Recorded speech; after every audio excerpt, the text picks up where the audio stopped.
Nina Gheihman is a postdoc at the Sustainable Food Initiative at UC Berkeley Haas.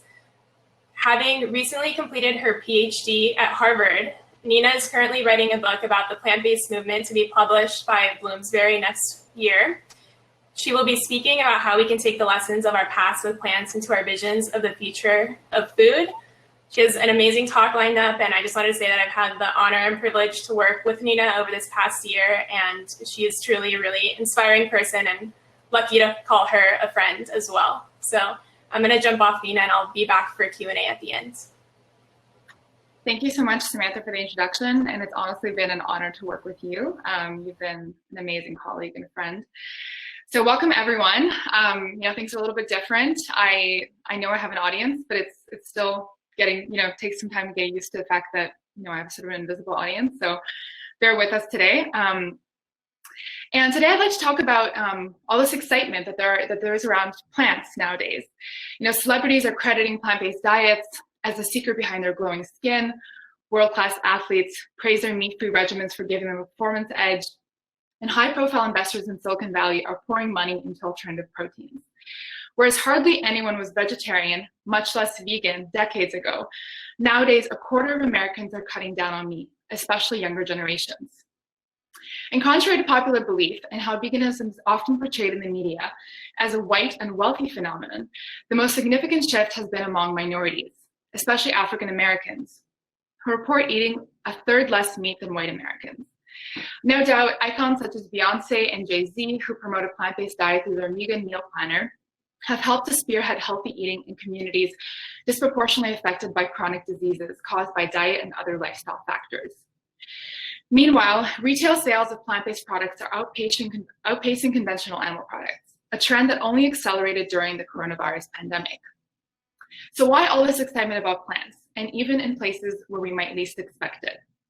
Well, it turns out that many of the most pressing problems we face today, deforestation, water shortages, loss of biodiversity, chronic diseases in developed nations, and food insecurity in developing ones, antibiotic resistance, and even pandemics are tied in some way to the large-scale industrial production of animal products. Plants to the rescue. Plants are billed as the future of food, an apt description for a world hungry for technological solutions to social problems. But the truth is, plants have always been a cornerstone of the human diet, all around the world. What's often missing in the midst of the excitement, it seems to me, is an acknowledgement that while plants will undoubtedly be central to our food future, our past too holds key lessons we would be wise to heed in our visions of what the food of tomorrow could look like. And I think it's worth returning to the past to refresh our palates. Nowadays, many people associate going meat-free with concerns around the climate crisis or the clean eating health trend. But plant-based diets have been central to our evolutionary history from the very beginning. The earliest humans ate a diet composed primarily of plants. And although the composition of diets varied by region, we got most of the calories from starchy staples, such as rice in Asia, potatoes in South America, corn in Central America, cassava and yams in Africa, wheat in Europe, and a variety of heritage beans and legumes all around the world. And so plants, not animals, have been the primary and indispensable source of calories and nutrients for humanity, interlocked in intimate coevolution with our species. As a National Geographic's Blue Zones project shows us, even today, the longest living populations globally have a plant slant. That is, the vast majority of their calories, we're talking 90%, come from plants. So contrary to what some paleo advocates claim, although meat has always been a central part of our evolutionary history, it took on critical importance in part because of its scarcity in original and often ceremonial consumption. In nearly every culture, meat held a special and significantly high status precisely because it was considered a luxury, unlike the humble yet staple plant foods on which we relied for survival. All that changed with the advent of the agricultural revolution, during which we domesticated animals and consumed their meat and other byproducts far more frequently, especially in colder climates. That dependence revved up at the dawn of the Industrial Revolution of the last few centuries, leading to the incredible fact that today, humans and livestock now account for 96% of the Earth's biomass. In other words, we and the animals we raise for food now make up the vast majority of hungry consumers, straining the Earth's resources. So today, our diets still contain a large proportion of plants, but animal products now account for the greatest proportion they ever have in history. The average amount of meat consumed per person globally has nearly doubled in the past 50 years, outpacing conventional population growth. And now a third of the plants we grow in the US are used to feed not humans, but farmed animals, which in turn yield far fewer calories than the plants they consume, a trend that is only accelerating worldwide. So while there's an undeniable and growing interest in plant-based diets, the consumption of meat is still rising globally, driven by population growth, urbanization, and rising incomes in developing nations. As soon as people become rich, they want to eat like us, Westerners. That's a big problem, since it's hard to imagine how we'll feed a population of 10 billion people on a diet heavy in meat, dairy, and eggs, especially given all the plants needed to sustain it. The public sector has, for the most part, failed to address this issue. Even while many nations claim to be taking measures to reduce the collective carbon footprints, these claims have not been followed by honest policy commitments to change, as many governments still heavily subsidize animal products, supporting industry, rather than public health and environmental concerns. It's no surprise that what we're seeing now is an attempt by the private sector to take the lead in addressing these problems.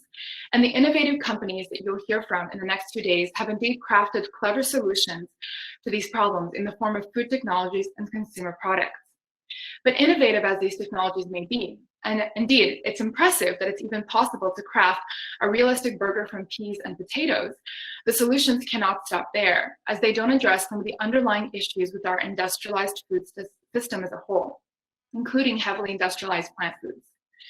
So it seems to me that one thing we need to acknowledge is that as vast as our consumption of meat, dairy, and eggs are today, such staggering numbers have only exploded in the last half century. And there's an urgent need to reverse course and paradoxically to look to our past for innovative solutions for our future.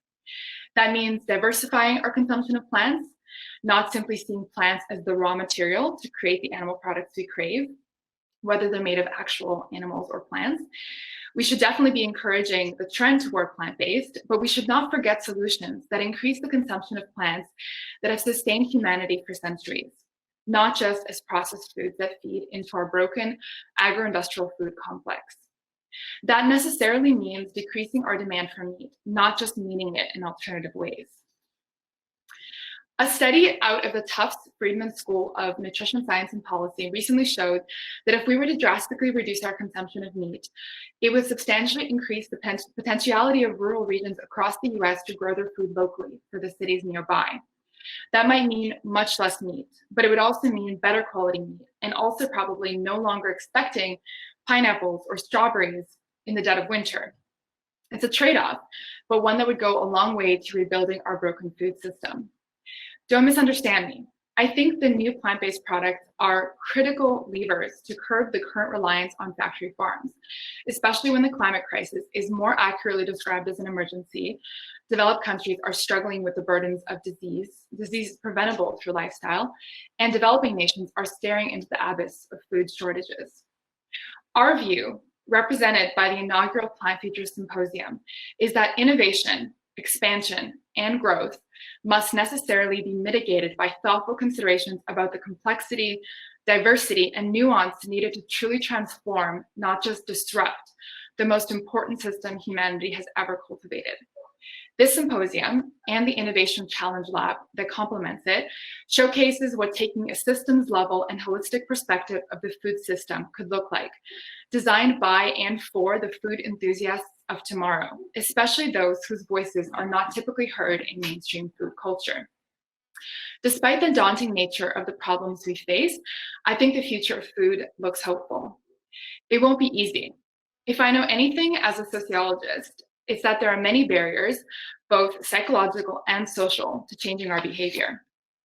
Cultural associations between meat and masculinity, familial traditions, a giant agro-industrial complex nobody quite knows how to tackle, and perhaps most challenging of all, a kind of apathy that real change is possible.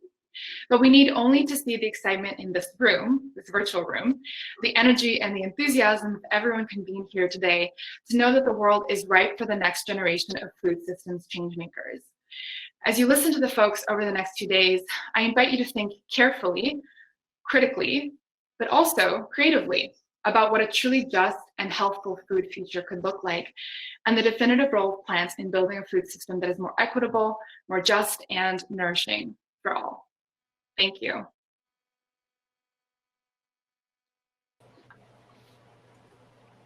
Thank you so much, Nina. That was wonderful. And I do have a few questions for you. And I think I'm going to start off with, what do you think are the biggest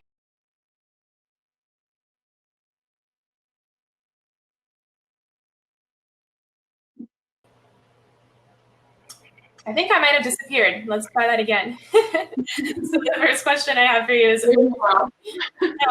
learning Hoppin. What do you think are the biggest misconceptions about the vegan and plant-based food movement that people should be aware of? So I think probably the biggest misconception is that it's a white and wealthy phenomenon. I've heard many times from people that say the plant-based movement is too homogenous or elitist, and I think that's definitely how it's portrayed in mainstream media. Whereas the reality is that most of the people who are plant-based are women and people of color. So I think there needs to be an integration between how the plant-based trend is actually perceived and how it actually looks like on the ground. So hearing from a more diverse set of voices, and I think also one of the biggest misconceptions is that being plant-based is too expensive. I really think that nothing could be further from the truth, because of course the premium plant-based products that we're seeing are on the market are more expensive than conventional animal products. But you don't need those products to be plant-centric. So the plant staples, rice, beans, lentils are the staples of humble people all around the world. And it's also worth noting that many of the animal products you see on the shelf are artificially cheap because of government subsidies, not to mention the externalized costs on people's health and the cost on the environment. So when we say something is expensive, we need to ask, compared to what and for whom, and what kind of expensive, because health is also an expense and so is our environment.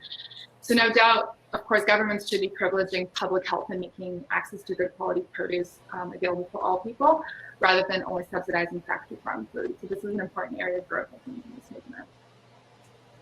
Absolutely. Thank you so much for that, Nina. And we have a question from the audience as well. Do you think the pandemic has made an impact in people's attitudes towards plant-based foods? I've definitely seen that. So one, clear trend is that right when the pandemic hit in March last year, it's almost wild to think it was a year ago, but I remember looking at, the pace of growth of people buying, conventional animal products versus the plant-based products, and the plant-based products really just shot up. And I think people are realizing the connection between the food that they eat and, zoonotic disease, which I think before wasn't really a connection a lot of people were making. So even though this time it happened not to be related to a factory farm, many of these zoonotic diseases do actually come from animal agriculture. So the people have more of that connection. And of course, we saw, the slaughterhouse populations and how many of them forced to go back to work in the slaughterhouses. So that's another ethical issue that's not around animals helping the environment. That's about, public health, but also, of course, inequality in terms of class. And a lot of these people are, migrants from other places. So I do think people have kind of woken up a little bit more to the connection between, what a world that, I think it's too simplistic to say, like, if we had a vegan world, we'd have like absolutely no pandemics. Like it's a little bit, I don't know if that's actually true, but I think that it would go a long way, I think, to sort of drastically cut down on our meat consumption and sort of the concentrated feeding animal operations, especially. Absolutely. Yeah, the pandemic was the first time I've ever gone to the supermarket and seen tofu sold out on the shelves. It was really interesting seeing that transition and just how a lot of those issues were brought to light. And what do you see as the biggest obstacles and challenges in the future of the plant-based food movement? Well, I think just for starters, I think the plant-based movement has a branding problem. So lots of people are turned off by the term vegan. And even if it's gaining popularity, especially among younger people, I think many people still feel it's too ideological and therefore drives division rather than cohesion. So I think the term plant-based has gotten us far, but I think it still means so many different things and sometimes conflicting things to different people.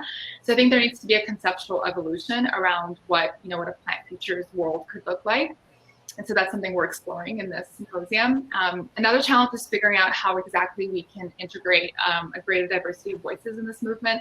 Not only the voices based on identity, so those women, people of color, something that, you know, we talk a lot about when we were trying to decide like how to, you know, form this symposium, but also, you know, based on occupation and experience, so bringing the perspectives of farmers and others who actually produce our food. We need to develop broader and deeper knowledge of the entire food system rather than just trying to disrupt it through easy fixes. That's certainly something that I learned a lot through my own work. I realized like I know so much about, you know, cultural change and cultural evolution, but I knew very little about like how agriculture actually works and how we get our food and what does the system really look like. So I think it's an enormous system that needs to serve the needs of many, and right now it's failing on multiple fronts. So that's the bad news. But I think on the flip side, the good news is that these are gaps that provide potential innovation opportunities for people, for new change makers to lead the charge. Some of whom are, I'm sure, in this virtual room. Definitely, yeah, absolutely. Thank you for that response, Nina. And building off of that, another question from the audience: what do you think is the single most effective step that could be taken on a global or national scale to enhance the success of greater plant-based consumption? I know it's not an easy question, but curious to know your thoughts. The plant-based bar of the country. The single biggest step we can take to move toward a more plant features direction? That's the question.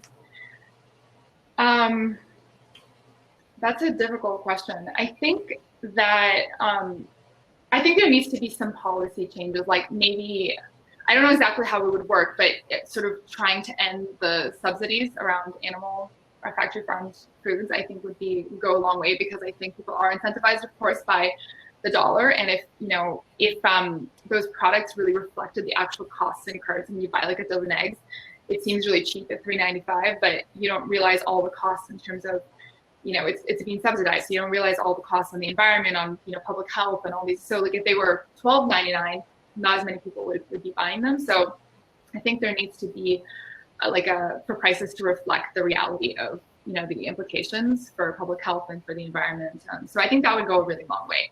And as we saw, like, you know, people really are incentivized many times by just in terms of the cost. So if we can promote the consumption of more kind of basic plant-based foods like beans and rice and things like that, and make those more available and cheaper for people, I think that would go a long way.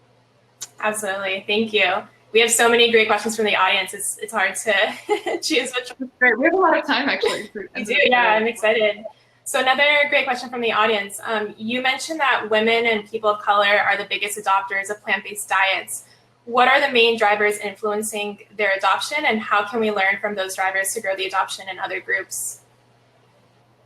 Well, I think that's a great question that I think will be addressed later on today. We have a few panelists and speakers that know more about this topic than I do specifically, because I sort of understand more the broader trend rather than like particular groups. But I think that, you know, I think there's actually, culturally speaking, most cultures actually, as I mentioned, like the Blue Zones shows that, you know, basically all civilizations around the world are primarily plant-based and have been plant-based, have been fueled by plants. And so I think that often in these groups, people have more of a connection to their cultural traditions, and those cultural traditions are actually more plant-based. So you see people cooking with like plantains and cassava and yams, and you know, Mexican tradition, like, you know, beans and rice and things like that. So I think people have more of a connection to their cultural heritage, I think. So there's, you know, more of a connection there. I think there is a growing realization in those communities that a lot of the like suffering around, you know, health problems is really caused by diet and things like, not just, you know, animal products, but soda and sugar and all these things. And so I think there's more, you know, conscience of, in those communities. So a lot of also musicians that are promoting this, like Wu-Tang Clan and a bunch of different musicians that are inspiring to younger people in such communities. And actually it's funny because a lot of big changes throughout history that have been, social movements have often been started by people, you know, in grassroots.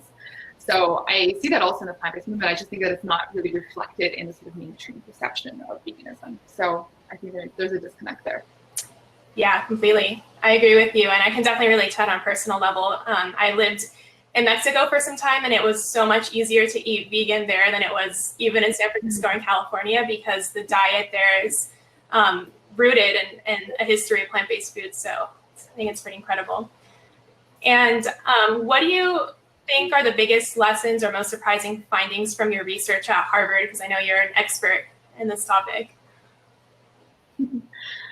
Well, one thing that I certainly didn't expect is that when I started my research, many of the plant-based food movement today, I realized they're actually being led by activists in what I sort of jokingly say an entrepreneurial garb. So a lot of them are entrepreneurs on the surface, but a lot of them have histories as activists in the sort of natural food space or other spaces. And I honestly expected that the story of the plant-based movement, as I tell in my book, to be one about activists versus entrepreneurs. And what I discovered is that many of the entrepreneurs that I was interviewing were actually, had this history of being activists and who were just finding new ways to try and change the system from the inside out. So while obviously capitalism has its issues and that changing the system that way, has its challenges and possible implications that we need to be really conscious about in this space, I thought it was interesting that was one route that they were taking.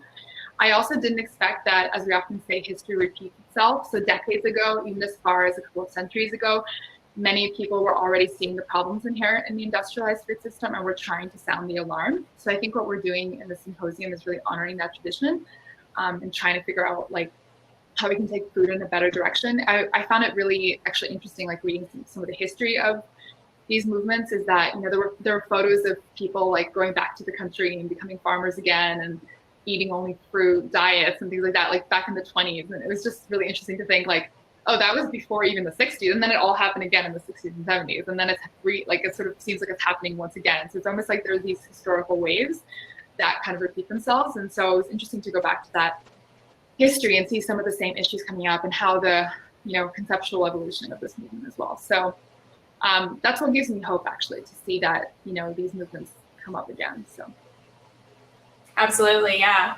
Thank you so much, Nina. I think we'll probably have time for about one more question so we can transition on to the next session. This is an interesting one from the audience. What do you think is an effective way to educate people that are uninterested in eating plant-based? If I knew the answer to that question, I wouldn't have a job. It is a really good question. I think a lot of the time I've noticed that as much as people who are really passionate about animal welfare or about the environment would like people to care about those things, but typically people care about health first and foremost. And so I think educating people about the health benefits of a plant-based diet, I think I've seen go a long way. And then also not worrying about individuals, but actually just using the insights of behavioral economics and choice architecture and other kind of policy shifts that can shape people's decisions rather than getting them to specifically change their choices, but really just making healthier choices easier to make, making them less expensive. So kind of removing social and cultural barriers rather than trying to change specific people. So while in many ways, I think that influencing people on an individual level, empowering change makers is very important. We also have to, as a sociologist, I always think about the context and how our choice is shaped by the context in which we're embedded. So shaping those contexts, I think, is also really important. But if you have someone in your family who you're trying to get interested in plant-based diet, I'd say cook them delicious food and be welcoming and warm, and tell them if they're interested, they show interest, then give them the information. But I think that if people have a barrier toward it, there's nothing you can really do on a personal level. So it is a challenge, and we don't live in a plant-based world. But I'm hoping that in the next few decades we can create a more plant-centered, plant-forward world, plant futures in which those kinds of individual choices will be less important, I think.